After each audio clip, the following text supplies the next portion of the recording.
But yeah, you can actually see how they've replaced the Chinese band by, you know, wiring on here a Mercedes badge and sticking this fake one on over here.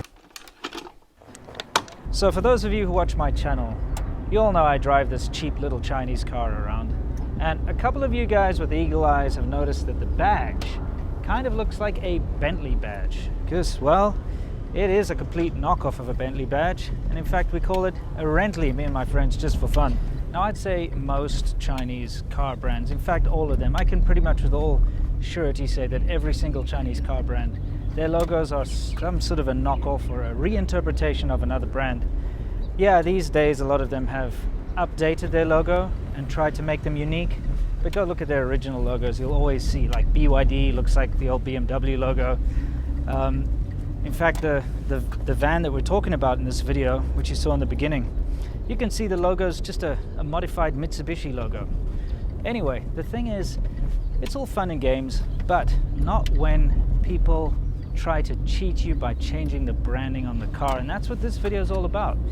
This is when Sea Milk and I, during conquering northern China, went up Changbaishan, which is this beautiful mountain. I'm not going to spoil it to you, we're just going to go straight to it. Please stick through, I want you to see what this is all about and why fake badging on cars in China can actually be dangerous. Much to our disappointment, we can't actually ride up to Changbaishan. And Changbaishan is a pretty special place, but the reason we can't ride is because apparently it's too dangerous. They don't allow private vehicles in there. You have to go and basically rent a bus, or they've got some kind of 4x4s. We don't know what's going to happen yet. And it takes a good couple of hours to get to the top.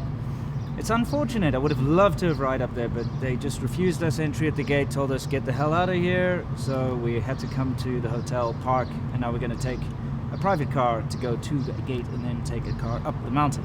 Part of that's kind of a relief because, to be honest, we heard it's like -2 degrees up there.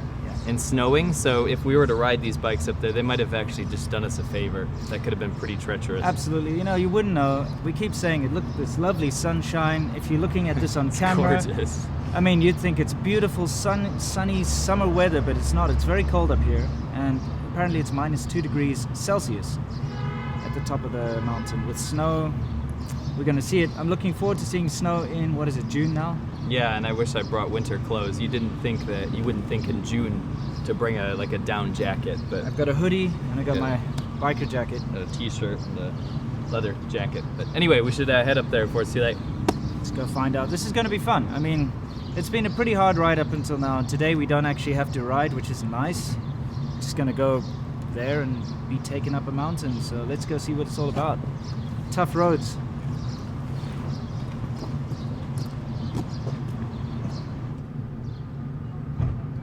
There's these very interesting parking lot attendants over here who are having a good laugh at us, taking lots of photos with us. I don't think they see a lot of foreigners, to be honest, because they wanted to take 1,000,001 photos. But they're really nice, so we thought we'd give them a t-shirt. This guy over here. 朋友，来 T-shirt 给你。哦，这是我们的电视剧的牌子。谢谢他玩的，三个。Superman. Thank you. Yeah, he likes it. Thank you. Yeah. So he gave us some pictures, you know, and gave us some pictures, showed us what the top of the mountain looks like. It's covered in snow at the moment, apparently. So it's nice to get some advice. So good thing I wore these snowshoes. Yeah. I can't wait. This is gonna be Actually, good. my boots are still wet inside from riding through the rain yesterday. I tried to dry them out with hair dryers, didn't really work. It's gonna be fun.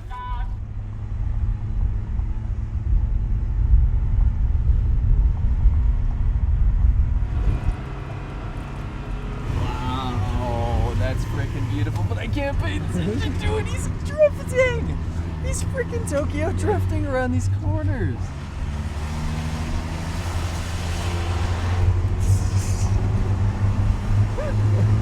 I totally trust this driver. If you have to do this every day as your job, there's no way you're not going to get good at it. You know every little crevice on these roads. I mean, he's still taking ridiculous chances. Hear the wheels screeching there?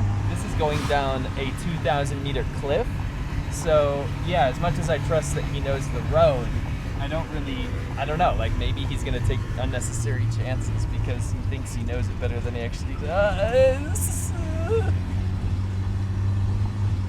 There's something very odd going on about these cars. On the outside, there's a Mercedes badge, but it's been wired on. See, it's actually got wires holding it on. And on the inside, on the steering wheel and inside the car, it's Chinese brand. So I think what they've done is they've stuck these Mercedes badges on the outside of the cars to give the tourists maybe a little bit more peace of mind to think they're being taken up in a German engineered car, but it's definitely a Chinese brand. It's kind of funny. But yeah, you can actually see how they've replaced the Chinese brand by, you know, wiring on here a Mercedes badge and sticking this fake one on over here, which is definitely fake because it's all faded and stuff. Anyway, inside, if you look at the steering wheel, you'll see the actual brand of this car, which is not Mercedes. So it's just one of those little things in China they like to do. So why is this dangerous, you might ask? Well, you know, these drivers, they work on commission, and the more trips they can make up and down the mountain, the more money they make. And I remember when we were down at the bottom, you get to choose which van you get into, right? They have a whole bunch lined up and you can choose the one that you get into. And I could actually hear some of the tourists who were down there saying, oh, look, it's a Mercedes, let's take that one.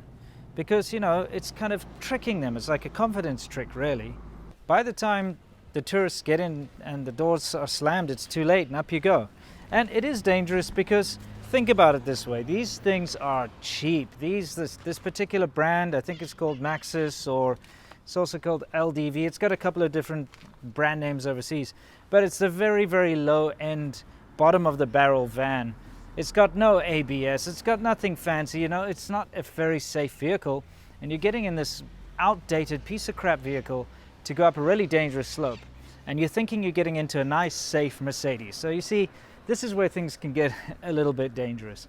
Anyway, I hope you guys enjoyed this, because this is actually, you guys are the first people to see some behind the scenes conquering northern China footage that never made it into the show. I guess it's not behind the scenes, it was supposed to be a scene, it just didn't make it in.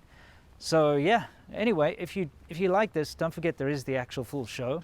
There'll be a link down in the description. Guys, thank you so much for watching. I can't wait to see you in the next one. As always, you know the drill. Until next time, stay awesome.